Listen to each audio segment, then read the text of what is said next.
Hi everyone, this is Balazs from RacingBrick. A bit later than I expected, but still before it hits the shelves, today I'm taking a detailed look at the LEGO Force 3024 Ayrton Senna Helmet. This is the 5th set released in the Formula 1 helmet series, and you can see the first 4 right here. I will show you all the interesting details of the new build, compare it with the others, and I also have plenty of background information about the development process, because I had a chance to talk to the model designer and graphic designer behind this series. Let's get started. The box has the familiar editions design on the front and back, so nothing particularly new here.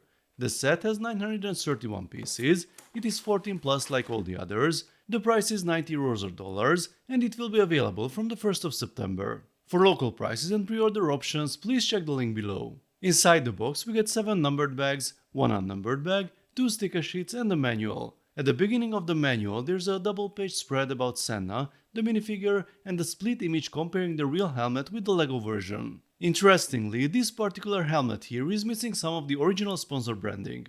Here's the full part list if you are interested. There are a lot of unique pieces as you see. Now let's start building.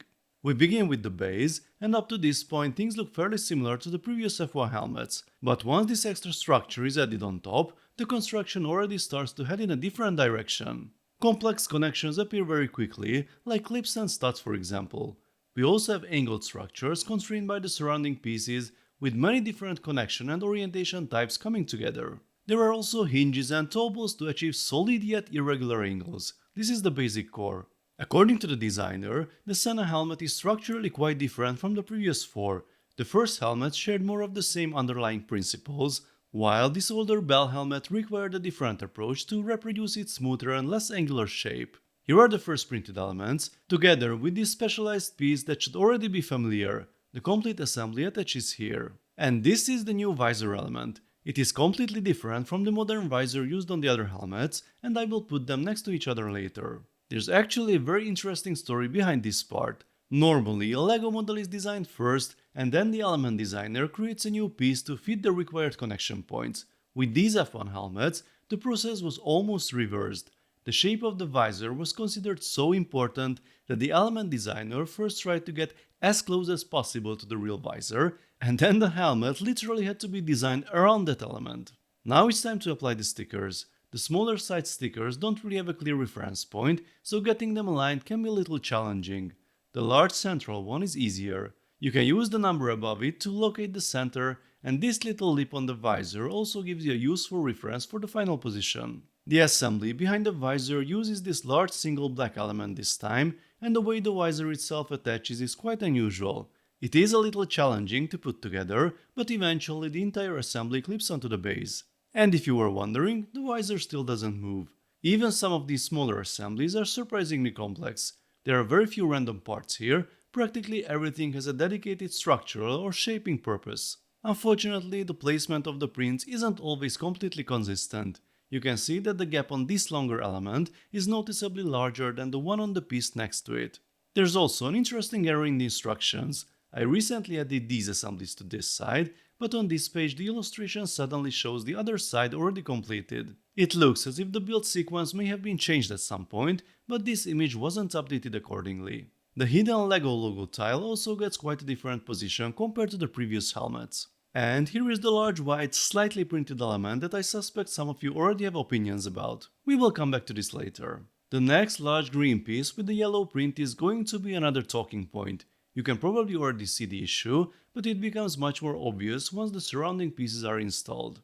And a few more elements complete this section. This large double-hinged assembly then fills practically the entire side of the helmet, running from the visor all the way towards the rear. We continue with several different curves and shapes that have to line up very carefully to create the top and rear section of the helmet.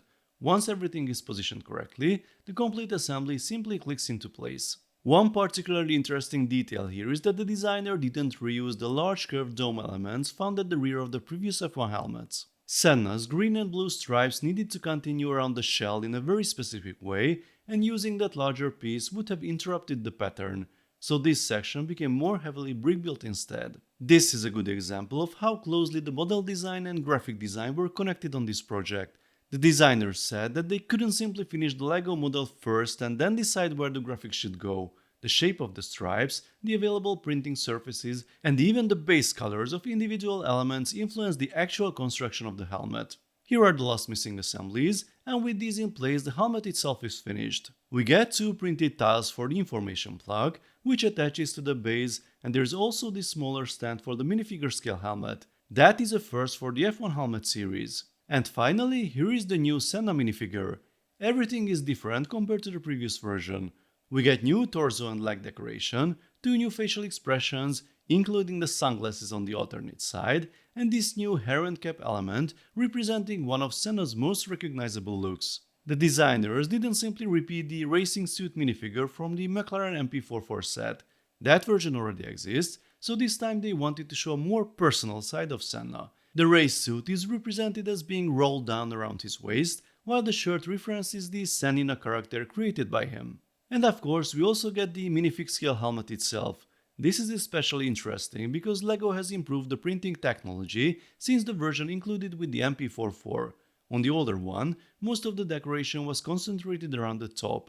This time, the green and blue stripes continue much further around the sides and rear, giving us a much more complete version of the real design. So, here is the finished build. Before we compare it with the other helmets, there are a few interesting details about exactly which Senna helmet LEGO chose to reproduce. The plug says 1988, and that was a deliberate choice. LEGO discussed several options with the Senna Foundation and settled on this version because it represents his first World Championship season and one of the most iconic periods of his career. The Foundation also provided a physical replica helmet as reference. Even recreating the sponsor graphics wasn't straightforward because some of those old logos are no longer used and good source files were difficult to find. And of course, one very obvious logo is missing. The original helmet had Marlboro branding, which LEGO and the Senna Foundation discussed as well. Just like on the McLaren MP44, the tobacco logo is replaced by simpler color blocks. This is commonly used on replica helmets as well, so this was an intentional interpretation. Now let's compare it with the four modern F1 helmets. From the front, the biggest difference is obviously the much taller visor. From the side, the shape is also noticeably smoother and more rounded, while the modern helmets have significantly more aggressive angles. That difference affected the construction as well. The first four helmets share more of the same structural principles, while this one required a different approach, with the green and blue stripes even influencing some of the main building angles. The designers also explained that the series evolved from model to model. The McLaren helmets were actually developed first, Ferrari came afterwards, and Senna was designed later. Now let's move to the minifigures. Here are the four modern drivers, while Senna belongs to what they described as the more legendary side of the series. That is also why he gets the miniature helmet with its own stand, something the other four don't have. And here is the previous Senna minifigure from the Icons set. That one shows him fully dressed for racing, while the new version is more personal, with the suit rolled down, the Senna shirt and his iconic cap. So the new minifigure doesn't really replace the old one, they actually complement each other quite well. And here are the two sets side by side. I think they make a very natural pair. The car represents one of the most important machines of Senna's career, while the helmet is much more specifically connected to the driver himself. Now, before the final verdict, we need to talk about the prints because this is probably the most interesting compromise in the set. When LEGO developed the helmet series, they decided to use prints on the shell and keep stickers only on the visor. As we were told, prints give the models a more premium appearance, they won't peel over time, and manufacturing can control the precise alignment, well, most of the time, instead of asking us to line up all these graphics across curved pieces. That's a good reasoning, although peeling stickers and alignment problems obviously aren't exclusive to helmets, but this set shows quite nicely why there isn't one perfect solution for everything. The visor is the exception, and there's even some real-world logic behind that, because graphics on actual helmet visors are commonly applied as stickers. This green element here is the best example. The yellow is printed over a green base, and it simply doesn't match the surrounding yellow pieces very well. The designers knew about the problem. They tested different printing methods, including additional white and yellow layers, and also considered rebuilding this area with different elements, but that created other problems with the shape and the green stripe. This is where I think some flexibility would have helped. Personally, I would rather have had a sticker on this single element. Yes, it would break the otherwise fully printed approach, but if the result was a cleaner and more consistent yellow surface, I think the finished helmet would look better. It's slightly ironic because we normally consider prints the premium solution and stickers the compromise. Here, a sticker might actually have solved the problem created by the print. Apart from that, this is a very interesting addition to the F1 helmet lineup. It gives us a genuinely different shape and building experience, and the updated Senna minifigure is a great addition rather than simply another version of the previous one. The improved printing on the small helmet is also one of my favorite details. If you already have the other Formula 1 helmets, this one adds some welcome variety. And if you own the McLaren MP44, the two Senna sets look especially good together. But now I'm curious what you think. Should LEGO stick to the fully printed helmet philosophy even when some colors don't reproduce perfectly, or would you accept one or two carefully placed stickers if they improve the final result? Let's talk about it in the comment section. If you enjoyed this video, then please give it a thumbs up and don't forget to subscribe with notifications as more exciting LEGO videos are coming soon. See you next time, bye bye.